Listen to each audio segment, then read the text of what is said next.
बिस्मिल्लाहिर्रहमानिर्रहीम। वैसे आज का हमारा जो लेक्चर है वो न्यूरल नेटवर्क्स के ऊपर है।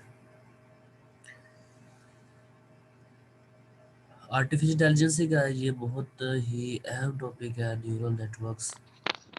अगर हम ये कहें कि हमारी जितनी भी जो आर्टिफिशियल है इंटेलिजेंस यही है जो हम सब्जेक्ट पढ़ रहे हैं या जो हम एआई के बारे में सुनते हैं या एआई हमारी जितनी भी डेवलप्ड हो रही है, ठीक है, या आगे जो भी एआई काम कर रही है रोबोटिक्स के ऊपर और इन द फ्यूचर प्रेडिक्शंस के ऊपर, ठीक है, in the different fields of life. तो उसमें जो मेन और अहम पार्ट है या जो मेन टर्मिनोलॉजी या जो मेन टेक्निक यूज़ की जा रही है वो यही है कि न्यूरल नेटवर्क्स, ठीक है। न्यूरल नेटवर्क्स जो कि आप इसका अंदाज़ा लगा सकते हैं कि न्यूरॉन से है। न्यूरल जो है वो न्यूरॉन से निकला है। न्यूरॉन्स क्या है, जो हमारी बॉडीज़ के अंदर हमें जो है वो मैसेज या हमें जो है वो एक पूरा एक वे है मैसेज पास करने का, जिससे जो है वो हम किसी भी चीज़ के ऊपर एक्शन लेते हैं, ठीक है जी। तो आज के लेक्चर में हम पढ़ेंगे न्यूरल नेटवर्क ANN। ANN क्या होता है? Artificial neural network. तो अगर बात की जाए इसके पहले स्टार्टिंग पे जब हमने डिस्कस किया था in our very first lecture introduction to artificial intelligence, तो वहाँ पर मैंने स्टार्टिंग पे एक आप लोगों को आई थिंक वीडियो भी सेंड की थी और उसके अंदर हमने चेक किया था कि कैसे एक ह्यूमन बॉडी को मैसेज आता है और किस तरह वो जो है वो एक्शन परफॉर्म करता है, ठीक है। कि अब हम हाथ के साथ कोई भी फंक्शनैलिटी परफॉर्म करते हैं, ठीक है, या हम ज़ुबान से बोलते हैं या आँखों से हम देखते हैं, ठीक है। ये जस्ट एक ऑब्जेक्ट्स हैं जो सामने हमारी बॉडी के अंदर एडजस्ट हुए हैं, लेकिन डायरेक्ट इनके अंदर ऐसी कोई पावर नहीं है कि वो खुद जो है वो ऊपर नीचे या इधर-उधर चीज़ों को देख सकें, ठीक है, जब तक उनको कोई भी पीछे से कमांड नहीं मिलती।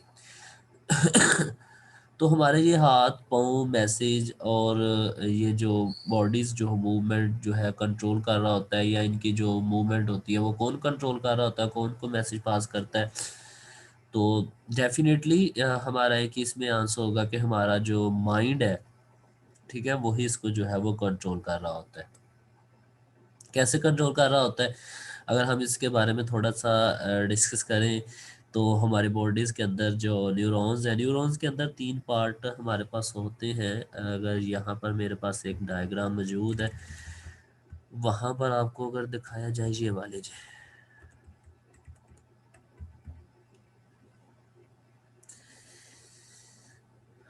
तो कैसे एक मैसेज जो है वो पास होता है कि और मैसेज पास करना की रियलिटी और इसकी जो एक ओरिजिनल रियल लाइफ एग्जांपल थी वो भी मैंने आप लोगों को दिखाई थी। दोबारा भी आप लोगों को जो है वो मैं सेंड कर दूँगा कि कैसे हमारी बॉडी जो है वो मैसेज पास करती है और कैसे वो मैसेज जो है वो किसी ऑब्जेक्ट ऑब्जेक्ट यानी कि हमारी बॉडी के किसी पार्ट के पास जाता है और उसके ऊपर वो एक्शन लेता है, ठीक है। और यही वजह होती है कि बाज़ औक़ात जब हम गुस्सा में होते हैं या बाज़ औक़ात हम जो है वो अ, किसी भी मूड में होते हैं, तो कोई भी पर्सन जो है वो हमें उस मूड से निकालने के लिए वो क्या करता है, अपनी बातों से हमें जो है वो रिलैक्स करता है, ठीक है।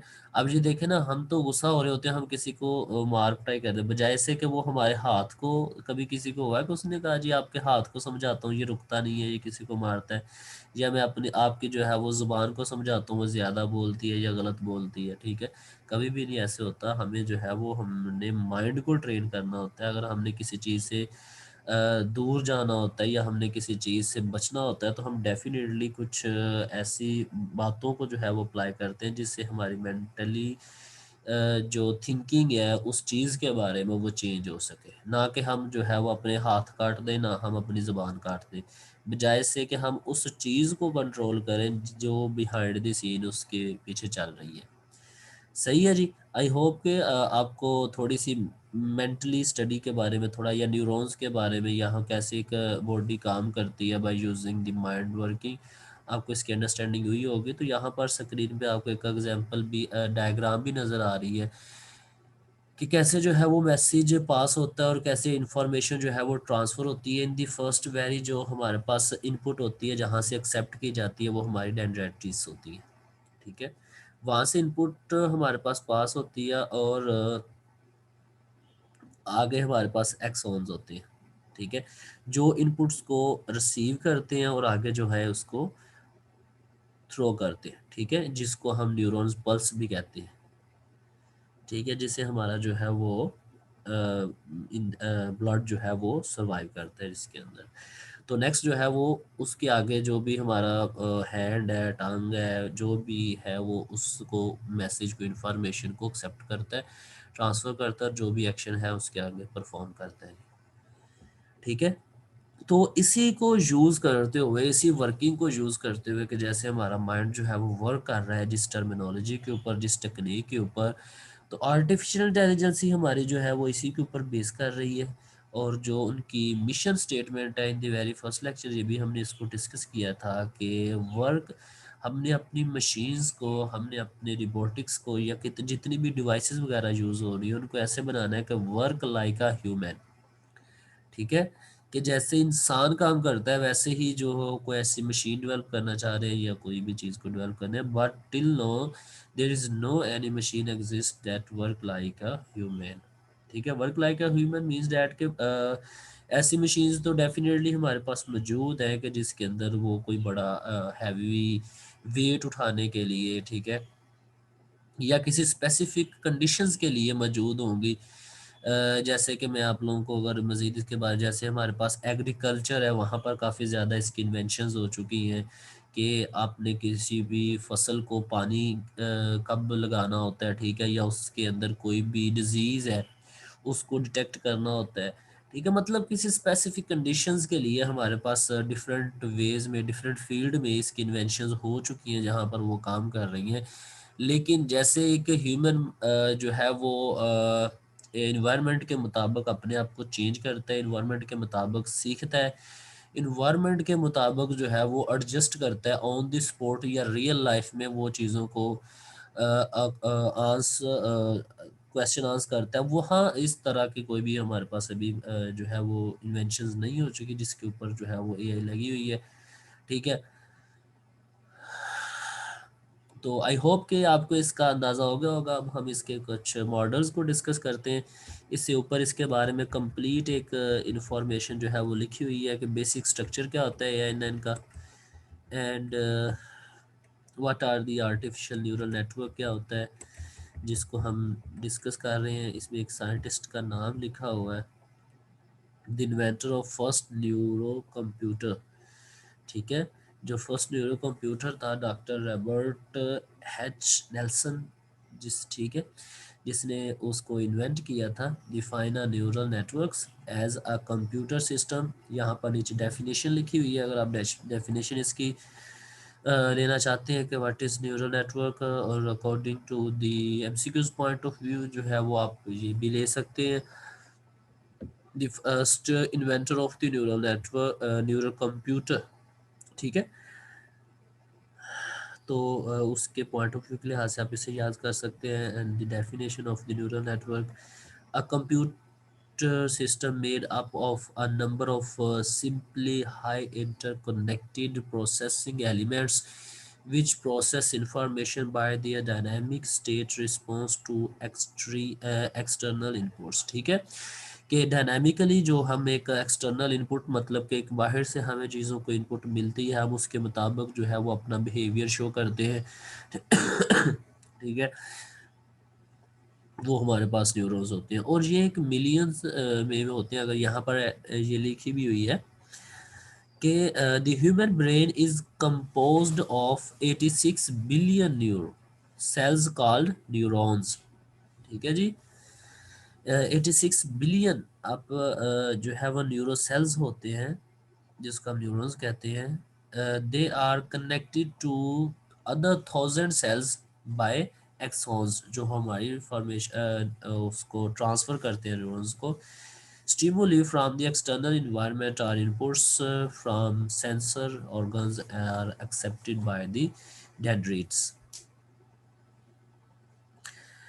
तो जो इनपुट्स जो रिसीव करते हैं from the other end, the inputs created electric impulses which quickly travel through the neural network. A neurons can send, ये पढ़ लीजिएगा आप लोग, वेरी सिंपल है, कोई इसमें बात नहीं है। जो इसमें क्वेश्चन, जो इसमें इंपॉर्टेंट चीज़ें थी वो मैंने आप लोगों को बता दी है।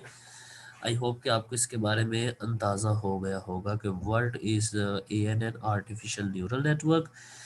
आर्टिफिशियल डेफिनेटली जो ह्यूमन ने बनाई होती है, आर्टिफिशियल चीज़ें जो आप बाज़ार से भी मतलब चीज़ें देती हैं, तो उसका भी क्या मतलब होता है? आर्टिफिशियल चीज़ें लेने का मतलब ये होता है कि जो डेवलप्ड की गई हैं, जो किसी ओरिजिनल चीज़ से देख के बनाई गई हैं, ठीक है, जिसको इंसान ने बनाया है, वो हमारे पास आर्टिफिशियल होते हैं। जैसे गोल्ड होता है ना, आर्टिफिशियल गोल्ड होता है, और एक जो ओरिजिनल गोल्ड है वो उसको बनाया नहीं जाता, ठीक है, उसके वो कोई ज़मीन से वो निकलता है, पहाड़ों वगैरह से निकलता है, जैसे डायमंड होता है, ठीक है। तो ये जो ओरिजिनल चीज़ें हैं उनकी एक अपनी डिमांड होती है, और जो आर्टिफिशियल होती है वो डेफिनेटली हम उनको इसीलिए आर्टिफिशियल का नाम देते हैं क्योंकि वो डेवलप्ड की गई है by through by inspiration by to any other things, ठीक है।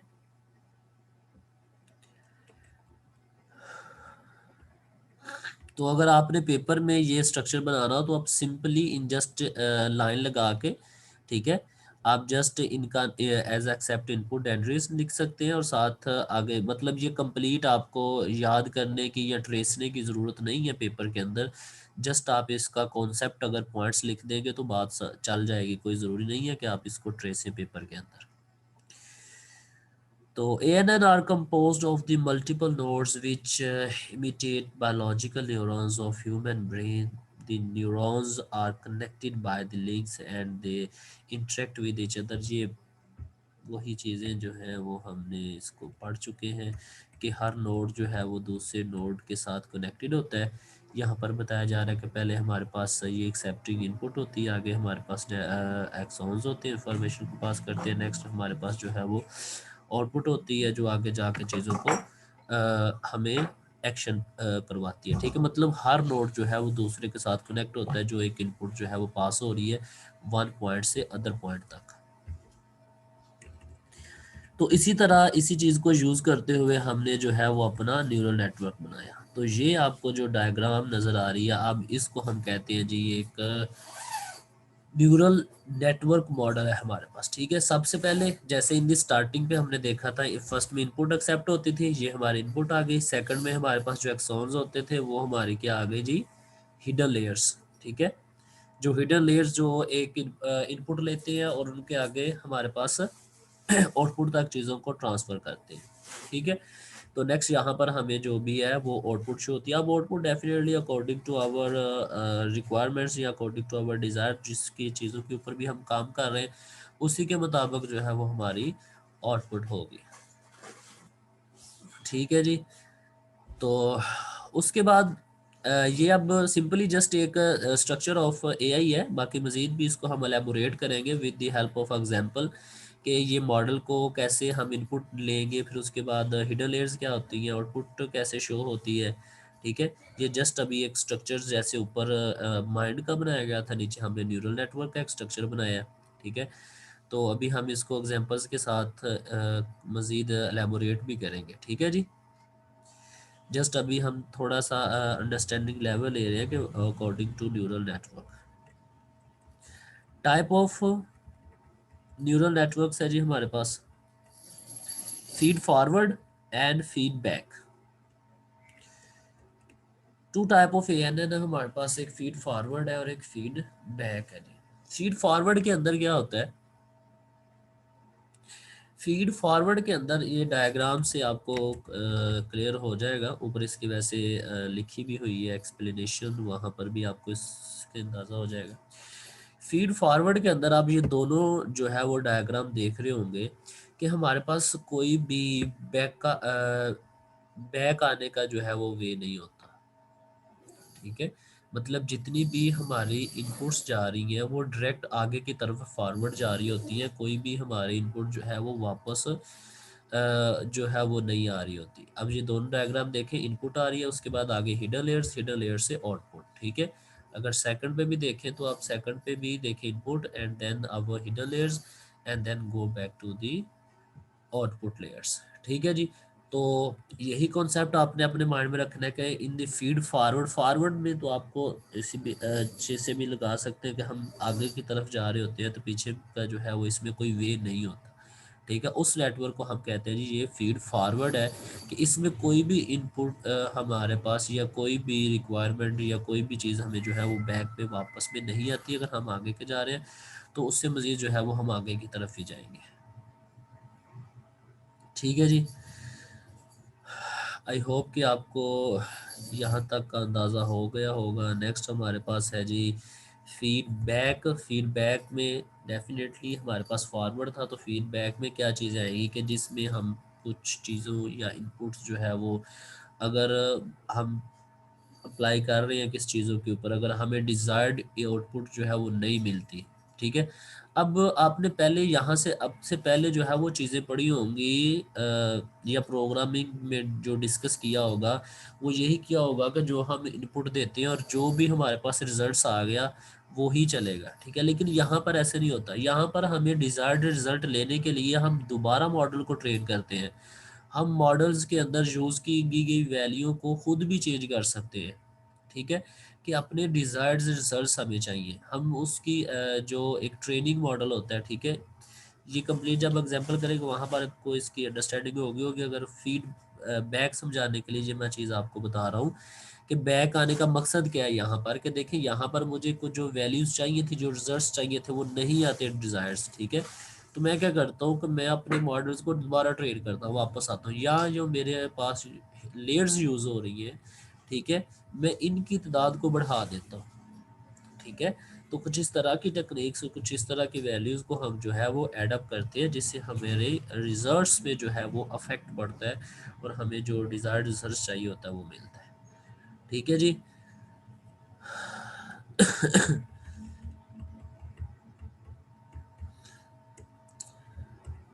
तो आई होप कि आपको इस चीज़ का अंदाज़ा हो गया होगा कि what is ANN and what is the types of ANN and what is neural network. अगर यहाँ तक बेटा किसी को नहीं समझ आई तो वो बता दें।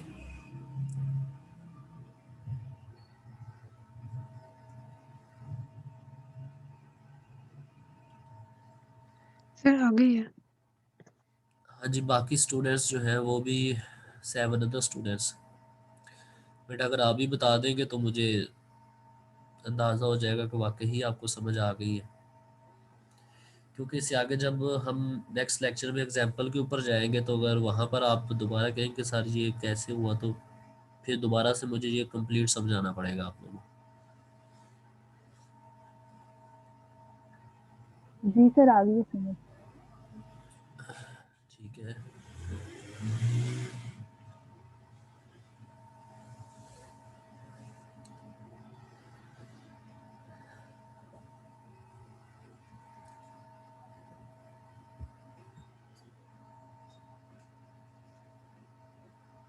सही है जी।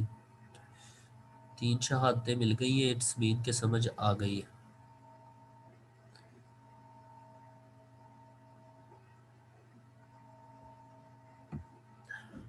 आप लोग ने वो सॉफ्टवेयर इंजीनियरिंग का कोर्स पढ़ा हुआ है?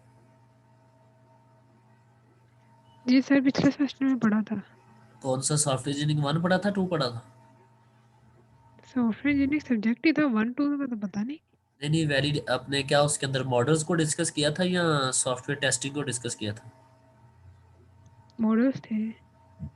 अच्छा अच्छा, फिर वो सॉफ्टवेयर इंजीनियरिंग 1 था।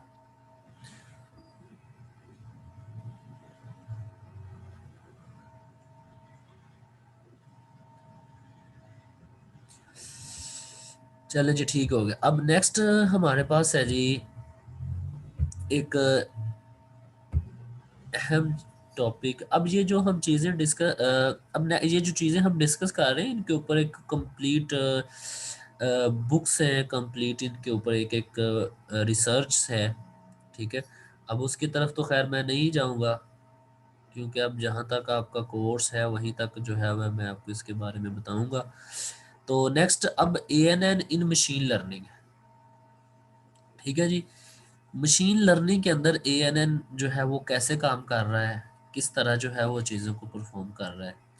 तो ANN are capable of learning and they need to be train, ठीक है।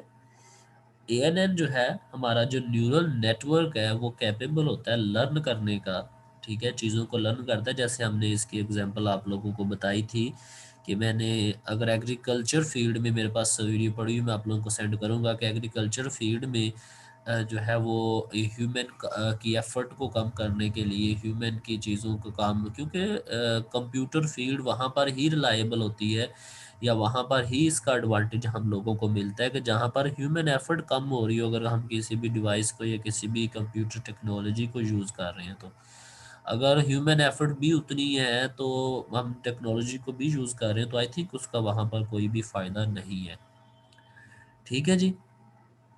तो अब क्या है जी, वहाँ पर हम किसी भी चीज़ का अंदाज़ा लगाते हैं कि कब और किस टाइम हमने जो है वो फसलों को पानी लगाना है, ठीक है। वो हमें किसी भी फॉर्म में या अलार्म शो करती है या कोई भी।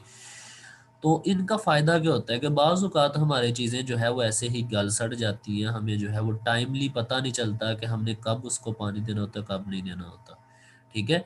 तो इस तरह काफ़ी चीज़ें जो है वो हमें बता रही होती हैं और यहाँ अकॉर्डिंग टू इन्वायरमेंट हमने चीज़ों को चेंज करना होता है कि अगर कुछ मौसम में तब्दीली आए, ठीक है, तो वहाँ पर हमारी जैसे अभी प्रेडिक्शंस होती है कि नेक्स्ट जो कमिंग हमारे पास डेज़ आ रहे हैं वहाँ पर तब बारिश होगी, ठीक है, या तब जो है वो सूरज निकलेगा, मतलब इस तरह की प्रेडिक्शंस वगैरह की जा रही होती है। तो वहाँ पर ये काफ़ी चीज़ें हमारी यूज़ हो रही होती हैं। तो वहाँ पर क्या होता है जी, हमारा डिवाइस जो है वो लर्न कर रही होती है इन्वायरमेंट से, ठीक है।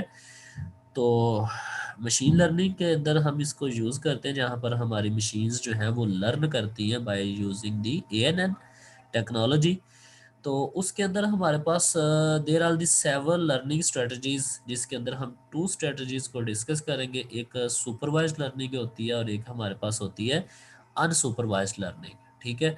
सुपरवाइज्ड लर्निंग के अंदर क्या आएगा और अनसुपरवाइज्ड लर्निंग के अंदर क्या आएगा, आपने बस इसका अगर सिंपल वर्ड में या मैं एक लाइन में इसको समझाने की कोई बात करूं तो वो ये होगा कि जैसे हमारे पास एक क्लास है, दो क्लासेस है मेरे पास, ठीक है, और दोनों को जो है वो, सुपरवाइज्ड लर्निंग जी जी बेटा बोले। सर, सुपरवाइज्ड लर्निंग में लेबल वगैरह टोकन वगैरह आ जाएंगे आई थिंक, और अनसुपरवाइज्ड में क्या चीज़ आएगी? लेबल और टोकन वगैरह। लेबल और टोकन, लगता है आप लोगों ने कंपाइलर कंस्ट्रक्शन पढ़ा हुआ है या पढ़ रहे हैं? पढ़ रहे हैं अभी। पढ़ रहे हैं ना, बस इसी वजह से आपको टोकन याद है और लेबल्स याद है। नहीं, ऑटोमाटा में भी पढ़ा मैंने। ये लेबल्स तो आपने खैर पता नहीं, टोकन तो आपने इसी में पढ़ा होगा, कंस्ट कंपाइलर में। कंपाइलर कंस्ट्रक्शन कहाँ तक पढ़ लिया आप लोगों ने? सर पार्सिंग पढ़ रहे हैं। पार्सिंग ट्री पढ़ रहे हैं? जी, उससे भी आगे आई थिंक। अच्छा, पार्सिंग टेक्निक से भी आगे कहाँ तक क्या पढ़ रहे हैं? LL1 पढ़ रहे हैं या LR पढ़ रहे हैं? LLL1 तो नहीं पढ़ा अभी। प्रिडिक्शन पार्सर पढ़ा है आपने? जी, वही पढ़ रहे हैं, प्रिडिक्टिव पार्सिंग। अच्छा, फर्स्ट फॉलो पढ़ रहे होंगे आप लोग। बस फॉलो भी हो गया है। फर्स्ट फॉलो पढ़ लिया, फिर आप लोग उसका जो है वो कर रहे होंगे आगे, टेबल क्रिएट कर रहे होंगे, आप लोग स्टैक इम्प्लीमेंटेशन कर रहे होंगे।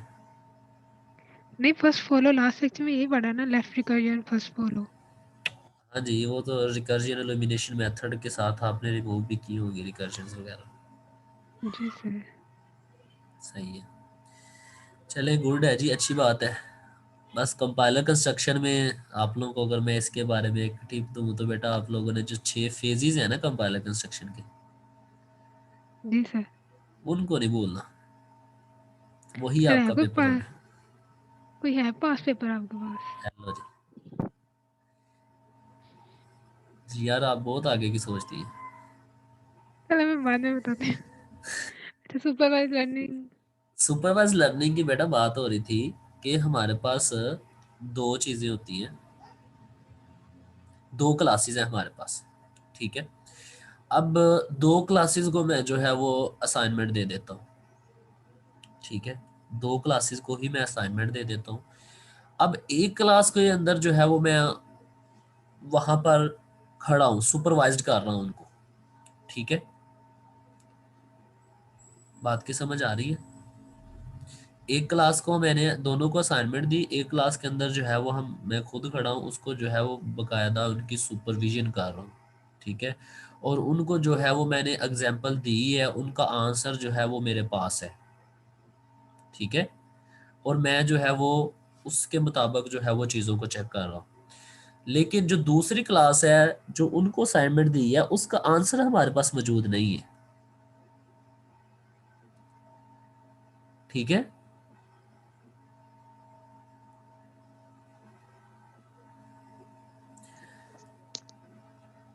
टू क्लासेस है हमारे पास। सुपरवाइज लर्निंग की बात की जाए तो सुपरवाइज लर्निंग के अंदर हमारे पास क्या आता है कि हम जो चीज, ठीक है, किसी से करवाना चाह रहे हैं या अपनी मशीन से जो परफॉर्म करना चाह रहे हैं, उसका आंसर हमारे पास मौजूद होता है। अगर तो अकॉर्डिंग टू मशीन हमारा उसके मुताबिक आंसर देती है, ठीक है, हम कहते हैं दिस इज वेरी गुड, ठीक है, कि हमने जो मशीन को कहा था उसी के मुताबिक उसी वही आंसर उसने बताया। जैसे कि मैं कहता हूँ कि ये 100 इमेजेस है, ठीक है, ये क्लास के 100 स्टूडेंट हैं, और मैं जो है वो अपनी मशीन को एक स्टूडेंट की इमेज दे देता हूँ, और मैं कहता हूँ कि यार मुझे ये जो है ना ये वाली इमेज इन 100 स्टूडेंट में से निकाल के दिखाओ, ठीक है। और वो जो है वो इमेज जो है वो मुझे सामने दे देता है, ठीक है। तो वो इट्स मीन्स डैट कि उसने सुपरवाइज लर्निंग के मुताबिक हमारे पास जो है वो आंसर दिया, हमें उसको आंसर दिया, उसने उसमें से चीज़ों को चेक करके हमें प्रोवाइड कर दिया अकॉर्डिंग टू आवर रिक्वायरमेंट। इस चीज़ को कहते हैं, ये लर्निंग होती है हमारी सुपरवाइज लर्निंग। हम किसी चीज़ को पहले ही सुपरवाइज कर देते हैं, पहले ही बता देते हैं कि हमें ये वाला आंसर चाहिए, ठीक है। और अगर बात की जाए अनसुपरवाइज लर्निंग की, तो यहाँ पर हमारे पास आंसर पहले मौजूद नहीं होता। तो इसके लिए हमें क्या करना पड़ता है,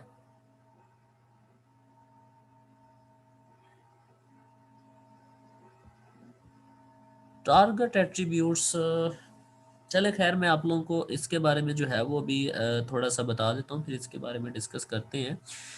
तो अनसुपरवाइज लर्निंग के अंदर हमारे पास क्या होता है कि इसके अंदर हमारे पास कोई भी एग्जैक्ट जो है वो आंसर नहीं होता। हमारे पास in the form of inputs होती हैं, और उसमें से हमने कैटेगराइज्ड करना होता है चीज़ों को, ठीक है। जैसे मैं कहता हूँ मेरे पास थाउजेंड्स ऑफ कलर्स होते हैं, ठीक है, जिनमें से रेड, ग्रीन, ब्लू जो है वो इस तरह की चीज़ें होती हैं, ठीक है। तो मैं अगर वहाँ पर अपना अनसुपरवाइज्ड लर्निंग जो है वो मेथड्स अप्लाई करता हूँ, तो वो क्या करता है कि मैं कहता हूँ कलर्स को आपने डिफ्रेंशिएट करना है, कि वो क्या करता है, सबसे पहले वो देखता है कि कौन कौन सा हमारे पास कलर है, ठीक है। जिस जिस जिसके चार साथ जो जो कलर मैच होता जाता है वो चीज़ों को अलहदा करता जाता है, ठीक है, कि ये कलर इधर है, ये कलर इधर है, ये कलर इधर है, ठीक है। तो वहाँ पर जो है वो हम परफॉर्म करते हैं अनसुपरवाइज्ड लर्निंग। तो दोनों की एग्जांपल्स जो हैं वो सुपरवाइज्ड की भी लिखी हुई है, अनसुपरवाइज्ड की भी लिखी हुई है। तो एक थर्ड नंबर पे है हमारे पास री इन्फोर्समेंट लर्निंग। री इन्फोर्समेंट लर्निंग क्या होती है, इसकी एग्जांपल मैंने आपको स्टार्टिंग पे दी थी, कि जैसे हम किसी चीज़ की भी प्रिडिक्शन करते हैं, ठीक है, आने वाले कल के लिए। This strategy but is on observation, हम इसकी ऑब्जर्वेशन के लिहाज से डिसीजंस प्रोवाइड करते हैं अकॉर्डिंग टू इन्वायरमेंट के। It's observation is negative, the network are just the weight, ठीक है। तो अब जैसे यहाँ पर एक लाइन लिखी हुई है कि if the observation is negative, कि अगर हम किसी चीज की प्रिडिक्शन कर रहे हैं अगर वो नेगेटिव है, ठीक है, तो the network it's adjust the way to be able to make the different decisions to the next time, ठीक है। तो हम अपने नेटवर्क को ट्रेन कर सकते हैं, उसके अंदर जो वेट हम यूज कर रहे हैं, इनपुट यूज कर रहे हैं, इनको डिफरेंट करके हम उसको बेटर रिजल्ट्स के अंदर भी कन्वर्ट कर सकते हैं, ठीक है जी। तो आज का लेक्चर हमारा यहाँ तक ही है। अगर किसी को नहीं समझ आई तो वो क्वेश्चन कर सकता है। सर ये री इन्फोर्समेंट दोबारा बताइए। अच्छा, ऊपर जो हमने 2 चीज़ें डिस्कस की है ना, एक सुपरवाइज़्ड लर्निंग डिस्कस की है, एक अनसुपरवाइज़्ड लर्निंग डिस्कस की है। इसमें कोई भी जो है वो प्रेडिक्शन वाला काम नहीं था, ठीक है? कोई भी लर्निंग वाला ये काम नहीं था कि जिसके अंदर हम जो है वो फ्यूचर प्रेडिक्शन कर रहे हैं, ठीक है? हमारे पास इनपुट्स थी, काफ़ी डाटा मौजूद होता था, उसके मुताबिक जो है वो चीज़ों को प्रेडिक्ट करता था, जो ऑलरेडी चीज़ें पड़ी हुई हैं, गिवन डाटा में से, ठीक है? लेकिन रीइंफोर्समेंट में क्या होता है कि इसके अंदर हम अपने मॉडल्स को रियल लाइफ के अंदर जो है वो ट्रेन करवाते हैं, ठीक है? और चीज़ों को अपने मॉडल को जो है वो ऑब्जर्व करते हैं, ठीक है? The ANN makes an decision by observing it's environment, ठीक है? अगर इस लाइन को आप देखें कि हमारा जो मॉडल क्या करता है, अपने इन्वायरमेंट को ऑब्जर्व करता है और उसके मुताबिक जो है वो हमें आंसर देता है, ठीक है? जैसे हम कहते हैं जी, अ, हमारे पास रियल लाइफ के अंदर जैसे अभी थोड़ी देर पहले एक दुबई के अंदर एक चीज़ आई थी, आइनक ग्लासेस बनी थी जिसके अंदर वो ग्लासेस पुलिस यूज़ करती थी और सामने आने वाले पर्सन्स को देखती थी। अगर कोई भी क्रिमिनल आता था उनमें से तो वो प्रेडिक्ट करती थी कि ये जो है वो सामने आने वाला क्रिमिनल है, ठीक है? उसके अंदर क्या होता था कि वो सारी टेक्नोलॉजी बेस्ड थी, उसके अंदर सारी डेटाबेस या जितने भी क्रिमिनल होते थे उनकी जो इमेजेस होती थी वो सेव पड़ी हुई थी, ठीक है? अगर किसी के साथ भी वो मैच होती थी तो वहाँ पर जो है वो प्रेडिक्ट करती थी, ठीक है? तो ये भी तो ख़ैर एग्ज़ाम्पल उसी के अंदर जाएगी। लेकिन जो हमारी रीइंफोर्समेंट होती है, ये हमारी यूज़ होती है इन द ये हम जो प्रेडिक्शन करते हैं कि मतलब मैच के बारे में प्रेडिक्शन हमने कर दी, या हमने किसी ये हमारे पास जो इन्वायरमेंट्स होते हैं उसके बारे में प्रेडिक्शन कर दी। हम तो जो है वो एक दिन की प्रेडिक्शन करते हैं। अगर आप अदर कंट्रीज़ की बात की जाए अमेरिका वगैरह की, तो वो पूरे एक वीक की जो है वो प्रेडिक्शंस करते हैं, ठीक है, चीज़ों के ऑब्जर्वेशंस की। तो वो जो है वो हमारी चीज़ें इन द फॉर्म ऑफ मेडिकल में भी इस जो है वो इसकी प्रेडिक्शंस को यूज़ किया जाता है रीइंफोर्समेंट लर्निंग के अंदर, ठीक है जी।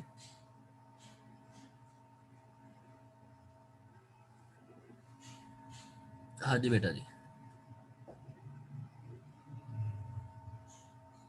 जी सर, हो गया है। तो आई होप कि बाकी स्टूडेंट्स को भी क्लियर हो गया होगा। अगर फिर भी नहीं समझ आती तो बेटा आपको इसको बाद में भी डिस्कस करें ग्रुप में, जो है वो आप ग्रुप में आप इसका मैसेज करके भी पूछ लिया करें अगर किसी को नहीं समझ। वैसे तो हमारी क्लासेस चल रही हैं, आप नेक्स्ट क्लास में भी इसके बारे में जो है पूछ सकते हैं अगर किसी को नहीं समझ आती तो, ठीक है जी। तो नेक्स्ट हम जो है वो जो नेक्स्ट हम डिस्कस करेंगे वो होगी back propagation algorithm. Back propagation क्या होता है, और बायसेर नेटवर्क, जिसके अंदर हम एक एग्जांपल लेंगे न्यूरल नेटवर्क और बाय यूजिंग एन एल्गोरिदम। इंशाल्लाह आपके कुछ जो कॉन्सेप्ट नहीं क्लियर हुए होंगे नेक्स्ट लेक्चर में इंशाल्लाह वो भी क्लियर हो रहे होंगे। ओके बेटा जी, अपना ख्याल रखिएगा। अल्लाह हाफिज़।